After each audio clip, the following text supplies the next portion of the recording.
Well, yes, it has been another week, and we're back here in a favorite studio. Coach Dave here. Accordion Cool, the show. See, I've set up our little sign here. I'm not sure if this little Rube Goldberg experiment will work or not, but I got the piano back. Forgot it last show, but it's back here now. Got it set for vibes today. And, you know, vibes is always a nice little sound. It's vibes. What can I tell you? So, anyway, our first tune was called Once in a While. 1937, and it's just an old jazz standard. Just about everybody who is anybody recorded that tune at one time or another. A tune you don't really hear that much anymore. And I was just looking over some tunes and, you know, I don't think I've even played that on the show before. Wow, shock. So I said, let's do Once in a While. So now this next tune, a lot newer for us, all the way up to 1957. written by a fellow named Neil Hefti. Who's Neil Hefti, you say? Well, I'm going to tell you who Neil Hefti is. Neil Hefti was a trumpet player with the Count Basie Band. And he did a lot of the arrangements for the Count Basie Band and wrote a lot of tunes. Wrote tunes like Cute, he wrote that. He wrote the Oddfellows TV theme, he wrote that. But of course his biggest claim to fame was he wrote the Batman theme. Now I mean, how, you know. and the thing with the Count Basie Band, all the guys that played in the big bands were excellent top draw musicians. The Count Basie Band was even a little bit above that. So Neil Hefti sometimes wrote some real intricate arrangements for the band, and they could cut them, but no other band could play the Count Basie arrangements. They were just a little too intricate just for all those other great players. So this is a tune he wrote in 1957 called Little Darlin'. Now it's not the 1950s Little Darlin', it's a different Little Darlin'. So it gets somewhere out there in TV land, there's more than one Little Darlin'. So here we go.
Little Darlin', not to be confused with the doo-wop other 1950s Little Darlin'. This is kind of the jazzy Little Darlin'.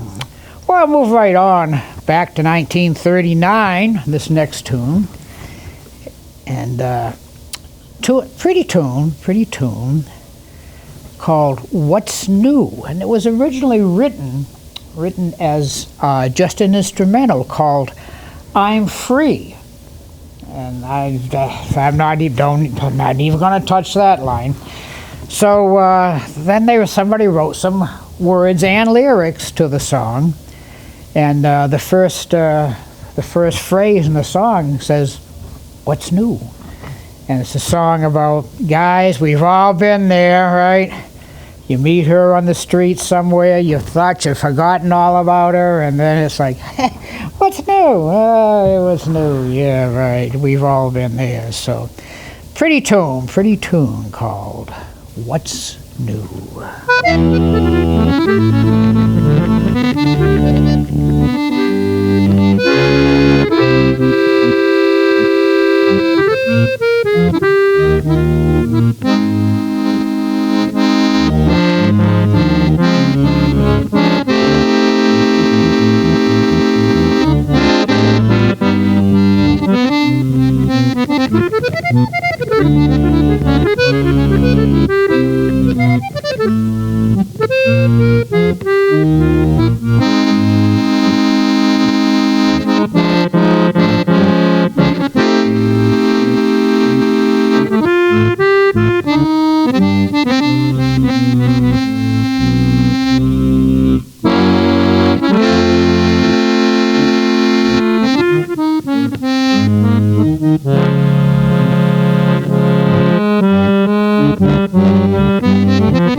Oh, I don't know. Got 10 kids now, and happily, well, you know how it goes.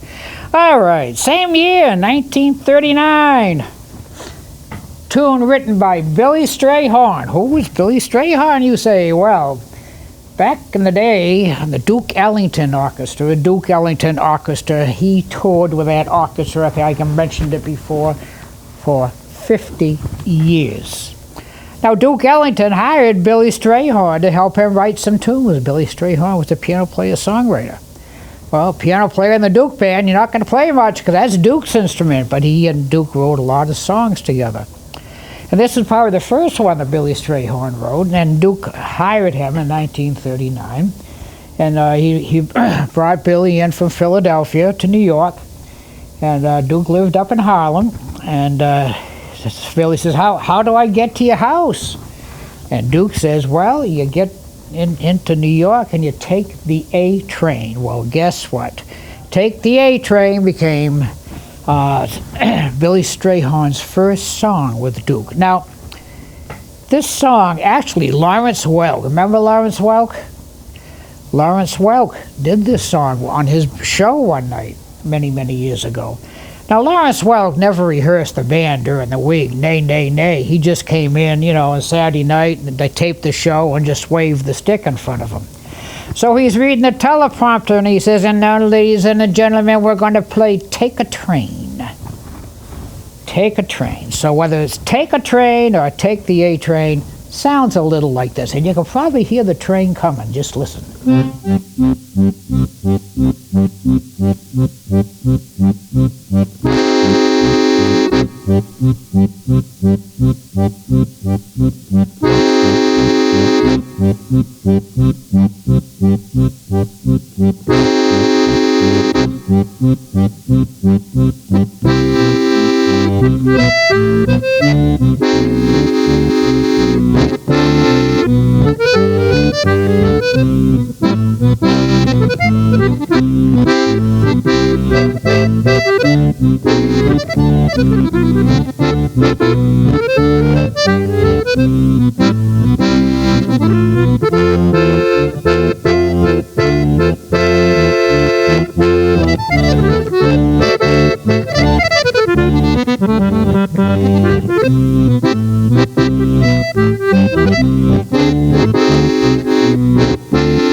Take a train up to Harlem. Or you can take the A train too. All right. Great, great tune. Okay. This next tune, 1959. It was kind of like the beginning of that whole Latin invasion, so to speak, from Brazil. And this was originally titled, I believe, Black Orpheus. It came from a movie done in Brazil or some exotic place like that called, Black Orpheus. And so they wrote some new lyrics for it for all us folks in the United States. And the new lyrics and the new name, actually the name of this song is like Every Day of My Life. It's called A Day in the Life of a Fool. And now you can just, never mind. A Day in the Life of a Fool. Here we go.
A day in my life, no, a day in the life of a fool. A day in the life of a fool. Great, great, great tune. I don't play that tune much anymore. As you probably noticed, I got to start playing that a little more. That's a nice tune. Nice Latin Brazilian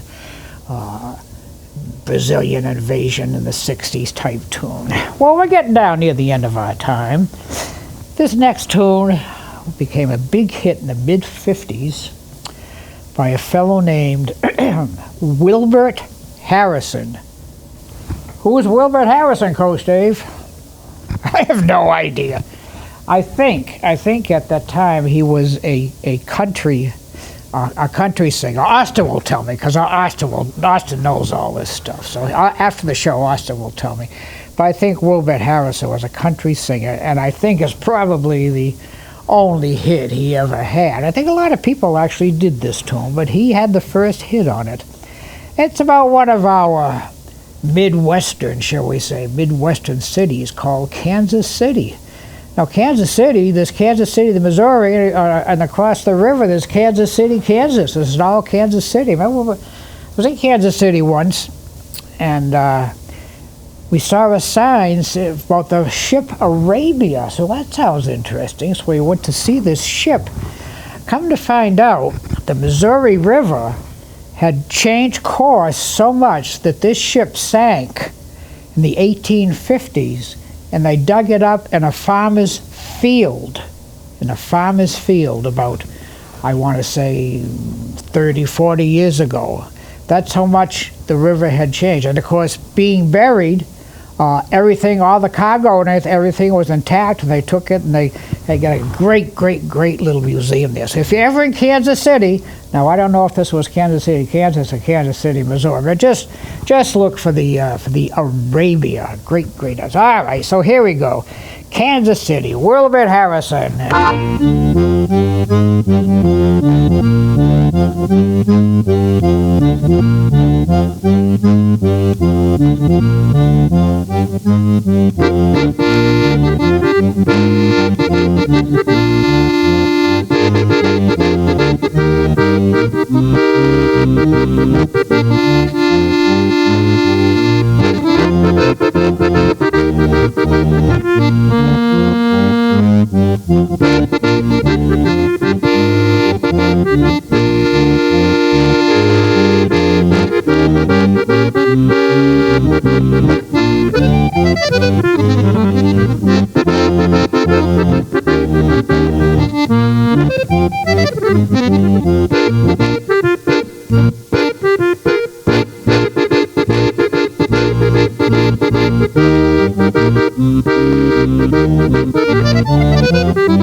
Kansas City, got a Union Station. In the Midwest, every big city has a Union Station. There's one in Kansas City, there's one in St. Louis, and they've been pretty much taken over and made into hotels. But I think the one in Kansas City, when I was there, is still acting as a train station. So anyway, that's about the end of our time today. I want to thank y'all for watching. You know what I'm going to say now. Bring those young'uns in. Let them hear this music, not because I'm playing it, but because they are not subjected to this kind of music nowadays. I won't get into a dissertation on that stuff, but y'all, as they say, know what I mean. So this is Coach Dave saying, thank you all for tuning in, listening, and watching. Let's take it home with a little more Kansas City.